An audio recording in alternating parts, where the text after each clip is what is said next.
जय हिंद दोस्तों, नमस्कार।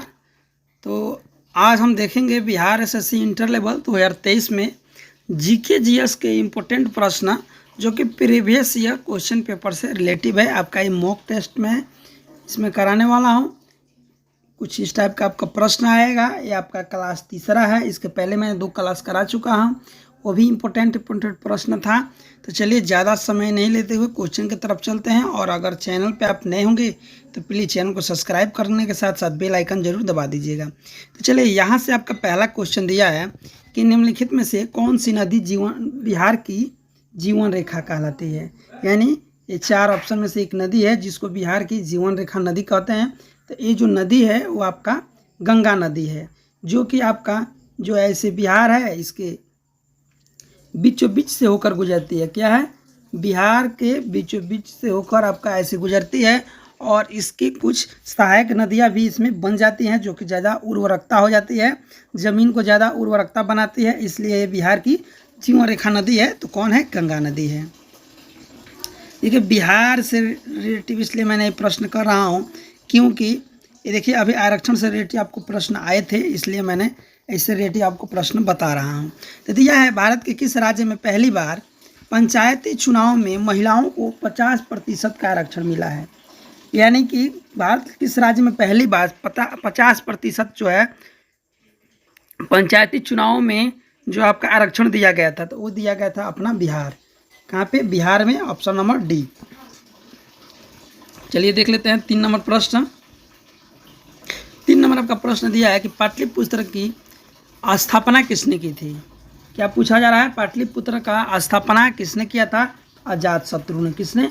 अजातशत्रु ने पाटलिपुत्र का स्थापना की थी। लेकिन राजधानी की बात करें कि राजधानी जो मगध की राजधानी जो पाटलिपुत्र बनाया गया उसको उदयन ने बनाए थे। किसने? उदयन ने बनाए थे इसकी राजधानी। और स्थापना की बात करें हम तो अजातशत्रु। इस दोनों क्वेश्चन में ज़्यादा कन्फ्यूजन बना रहता है लड़कों को कि पाटलिपुत्र का स्थापना जो है अजातशत्रु ने किया और राजधानी जो है आपका उदयन ने बनाए थे। तो इस प्रश्न का आपका आंसर हो जाएगा आपका अजातशत्रु, ऑप्शन नंबर बी। चलिए आप तीसरा नंबर प्रश्न देख लेते हैं। ये भी प्रश्न इम्पोर्टेंट है कि बिहार की कोसी यूं मेची नदी को जोड़ने की परियोजना को मंजूरी कब दी गई थी। ये जो है मंजूरी कब दी गई थी? तो ये दी गई थी अक्टूबर 2019 में। कब? अक्टूबर जो अभी अक्टूबर चल रहा है 2019 में। तो देखिए ऐसे ऐसे सन से भी रिलेटिव प्रश्न पूछे जाते हैं। चलिए आपका 5 नंबर प्रश्न बहुत इंपॉर्टेंट है। सभी लोग अभी तक जानते थे माउंटेन मैन किसे कहा जाता है, लेकिन अभी एक बिहार के किस व्यक्ति को डॉल्फिन मैन ऑफ इंडिया का खिताब दिया गया है। क्या? डॉल्फिन मैन ऑफ इंडिया का खिताब दिया गया है। वो बिहार के किस व्यक्ति को दिया गया था ये आपको बताना है। तो दशरथ मांझी ये आपके माउंटेन मैन है। क्या है? दशरथ मांझी माउंटेन मैन है। रविंद्र कुमार सिंह, तो Ravindra Kumar Singh option number B, जिन्हें डॉल्फिन मैन ऑफ इंडिया का खिताब दिया गया है। चलिए आपका 6 नंबर प्रश्न देख लेते हैं। 6 नंबर दिया है कि अगस्त 2019 में किस स्थान पर अंतरिक्ष स्थित परख जागरूक नियंत्रण केंद्र की स्थापना हुई है। क्या इस जगह में कहाँ पे हुई है? तो बेंगलोर में। क्या? बेंगलोर में आपको 2019 में अंतरिक्ष स्थित परख जागरूकता नियंत्रण केंद्र की स्थापना का संन्यास लिया गया था। चलिए आपका देख लेते हैं 7 नंबर प्रश्न। 7 नंबर भी अच्छा खासा प्रश्न है कि निम्न में से किस खिलाड़ी को राजीव गांधी खेल रत्न पुरस्कार 2019 में सम्मानित किया गया। क्या दिया है? खेल रत्न पुरस्कार किसे दिया गया था? दीपा मलिक और बजरंग पुनिया को। इसने नहीं दिया गया 2019 में, लेकिन ए और बी दोनों को दिया गया, ए और सी। तो ए और सी के लिए ऑप्शन नंबर आपको डी लगाना है कि दीपा मलिक भी और बजरंग पुनिया दोनों को मिला, तो ए और सी दोनों को। चलिए हम नेक्स्ट देख लेते हैं। आपका 8 नंबर प्रश्न दिया है फुल फॉर्म से कि संक्षिप्त रूप कोरास का विस्तार क्या होगा। तो इसका आपका विस्तार जो होगा ये आपका हो जाएगा कमांडो फॉर रेलवे। यहाँ पे सेक्रेटरी होगा, यहाँ पे सेक्रेटरी होगा ये, यहाँ पे secretary the commando for railway secretary. ठीक, चलिए अगला देख लेते हैं। 9 नंबर प्रश्न दिया है। ये प्रश्न दिया है कि रेड रेड स्क्वाड कहाँ स्थित है? पूछा जा रहा है रेड स्क्वाड कहाँ स्थित है, तो ये आपको मॉस्को में स्थित है। कहाँ? मॉस्को में। चलिए आपका ये भी इम्पोर्टेंट प्रश्न है कि वन महोत्सव की शुरुआत किसने की थी? क्या वन महोत्सव की शुरुआत किसने की थी? तो केया मुंशी ने। इनका स्थापना किसने की थी? शुरुआत तो केया मुंशी ने वन महोत्सव की शुरुआत की थी। चलिए देख लेते हैं 11 नंबर प्रश्न दिया है कि कथक किस क्षेत्र का शास्त्रीय नृत्य है? क्या पूछा जा रहा है? कथक किस क्षेत्र का शास्त्रीय नृत्य है?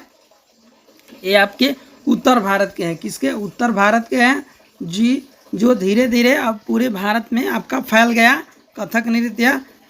ठीक, तो चलिए अगला देख लेते हैं। आपका 12 नंबर प्रश्न दिया है कि निम्नलिखित में से कौन मुंशी प्रेमचंद्र द्वारा रचित नहीं है? क्या बताना है नहीं बताना है, कौन नहीं है आपको बताना है। तो देखिए रंगभूमि उनका ही रचना है, प्रेम पचीसी उन्हीं का रचना है, कायाकल्प उन्हीं का रचना है। रचना उनका नहीं कौन है? तो विष कन्या। तो जो नहीं है वही आपका आंसर हो जाएगा। तो इसका आंसर हो जाएगा ऑप्शन नंबर सी। देखिए इस चीज़ को ध्यान रखिएगा, नहीं करके दे देता है लड़के, है पर ज़्यादा टिक लगा देते हैं। चलिए अगला दिया है रेल का पहला कंप्यूटरकृत आरक्षण केंद्र कहाँ पे आरंभ हुआ? कहाँ से आपका आरंभ हुआ था पहला भारतीय रेल में कंप्यूटर आरक्षण केंद्र? ये जो है आपका नई दिल्ली, जो भारत की राजधानी है, वहीं से आपका आरंभ हुआ था। चलिए 14 नंबर देख लेते हैं। ये भी बहुत ही इम्पोर्टेंट योजना रहा है कि पानीपत जो दिल्ली के है, तो पानीपत से 22 जनवरी 2015 की कौन सी योजना चलाई गई थी? तो ये योजना चलाई गई थी बेटी बचाओ बेटी पढ़ाओ योजना, जो है आपके 19 राज्य और 161 या कुछ जिलों में अभी तक इस पे काम हो रहा है। चलिए अगला देख लेते हैं। अगला आपका 15 नंबर दिया है कि मार्च अप्रैल महीने में काल वैसाखी नामक वर्षा कहाँ पे होती है? काल वैसाखी नामक वर्षा है जो है आपका पश्चिम बंगाल में भी होती है, असम में भी होती है, मेघालय में, तीनों में होती है। तो ऑप्शन नंबर डी, इनमें से सभी। तो इनमें से सभी पे आपका आंसर हो जाएगा ऑप्शन नंबर डी। चलिए 16 नंबर प्रश्न बहुत इंपॉर्टेंट प्रश्न है कि बांग्लादेश से भारत का कौन सा राज्य सटा नहीं है? इस चीज़ को ध्यान रखिए। पूछा है कि सटा नहीं है, ये नहीं बता ना सटा है, सटा नहीं है। कौन सा राज्य नहीं है? तो मणिपुर, मेघालय, पश्चिम बंगाल, त्रिपुरा। कौन सा इसमें राज्य जो भारत से सटा नहीं है? चलिए आपको मैं मैप से दिखा दे रहा हूँ। ये है आपका बांग्लादेश। बांग्लादेश से सटा नहीं है, तो पश्चिम बंगाल दिया था जो कि सटा है, मेघालय आपका सटा है, असम थोड़ा सा सटा है, त्रिपुरा सटा है, मिजोरम सटा है, मणिपुर जो है आपका नहीं सटा है। मणिपुर दिख रहा है, ये जो उजला वाला आपका दिख रहा है यही आपका बांग्लादेश है। ये बांग्लादेश से आपका बीच में असम पड़ जा रहा है, जिसके वजह से ये मणिपुर नहीं सट रहा है। आप देखते हैं ऑप्शन में मणिपुर आपका दिया है,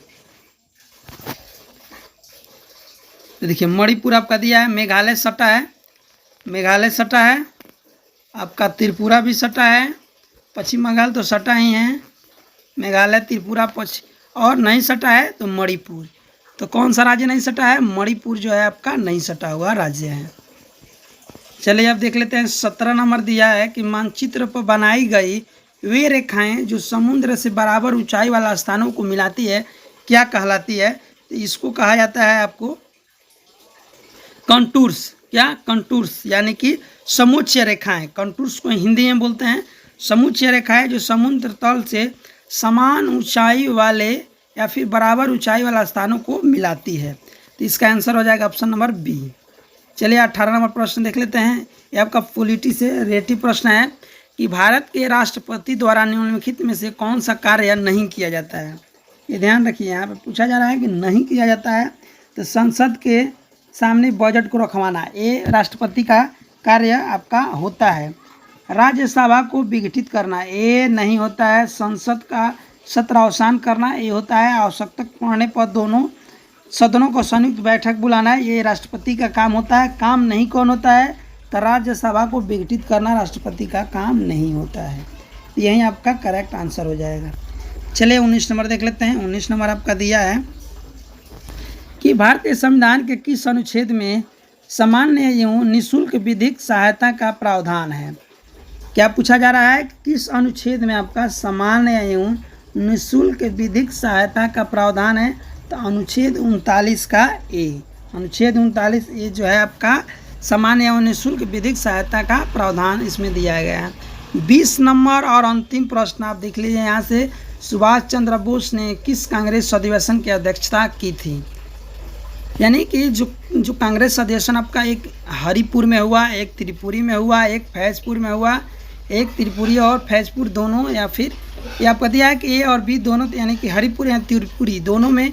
तो कहाँ पे आपका सुभाष चंद्र बोस ने कांग्रेस की अधिवेशन की अध्यक्षता किए थे। तो एक ये थे आपका हरिपुर, कहाँ पे आपका, एक ये हरिपुरा और एक ये आपका त्रिपुरी, यानी ए और बी दोनों में किए। तो इसके लिए ऑप्शन नंबर आपका डी करेक्ट आंसर हो जाएगा। चलिए एक प्रश्न आज का सवाल आपके लिए रहा ए, सवाल में कमेंट में बताइएगा, मैं उनका बताऊंगा कि कौन सा दोस्त ने सही आंसर बताए थे। तो एक कमेंट, आप कमेंट में आंसर इसको बताइएगा कि अवध के अंतिम नवाब कौन थे। क्या अवध के अंतिम नवाब कौन है। एक एक प्रश्न आपको यहाँ से मिलते रहेंगे तो आपको भी अच्छा रहेगा कि एक्स्ट्रा में एक आपको प्रश्न मिल जा रहा है। 4 ऑप्शन आपको मैं दे रखा हूँ, एक आपको बताना है कि अवध के अंतिम नवाब कौन थे। और चैनल पर नए हैं तो प्लीज़ चैनल को आप सब्सक्राइब कर लीजिएगा। सब्सक्राइब करने के साथ साथ बेल आइकन दबा दीजिएगा और लाइक शेयर करना ना भूलिएगा। ज़्यादा से ज़्यादा अपने दोस्तों के पास शेयर कीजिए। थैंक यू, आपका दिन अच्छा रहे। और प्रश्न कैसे थे कमेंट में ये भी बताइएगा। Thank you.